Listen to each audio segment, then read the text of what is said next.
नहीं पता, कभी भी कलाकार एक कलाकार को साथ नहीं देता है। मगर आज आप लोगों के सामने अगर हम झूठ बोल रहे तो हमको झूठ लोग बातें रही औरत का दर्द समझती है, कभी नहीं समझती है, ये झूठ है। कभी ये भी लोग कहते हैं एक कलाकार का दर्द समझता है। क्या ऐसे हम 10 दिन खाती आई 5 मिनट खाती आई, खास करके बाबा के पहुंचा है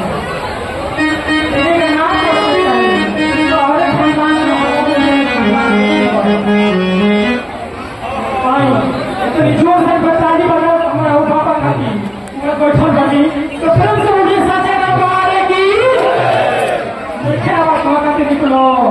यदि को जोर से न बोल दिलो वहां खाती तो इतनी आई बाबा चले आ जाइए आई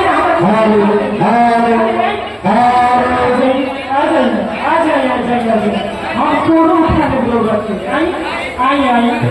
आई छोड़ देकर तो आशीर्वाद है हम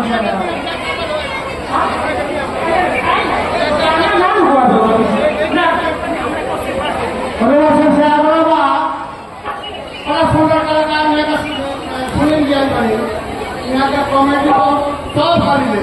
लेकिन प्रॉब्लम हुआ कि हम इनका काले से जबान के रास्ता बंधन का दिन रखते रहे एक बार तो ही नहीं है तो घर आप लोग कोनों के आके आप जाके जैसे कोनों बच्चे घर कर देंगे। लेकिन बातें शाम के बाबा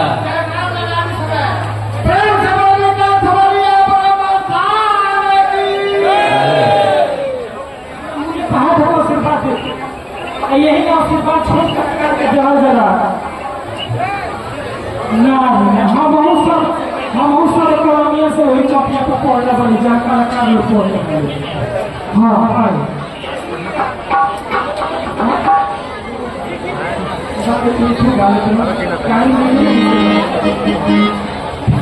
आई एगो भक्त बाबा की दरबार में आई बा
बाबा से वजह से विनती करता कहता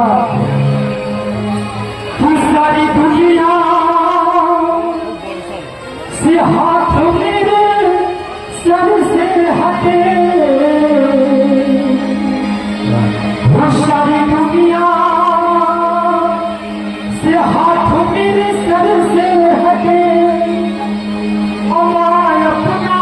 दुआ चल हटा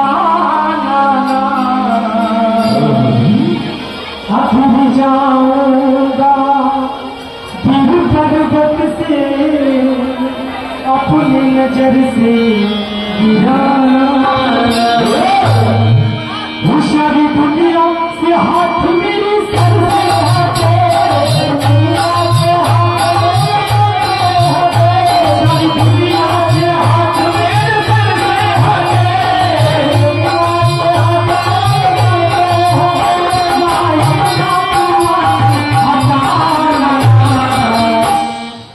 देखिए हमारा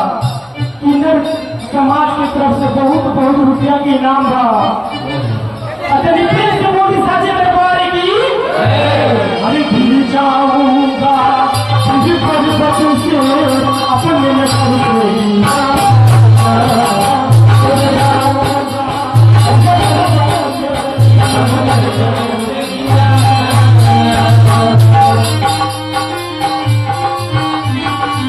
Yeah.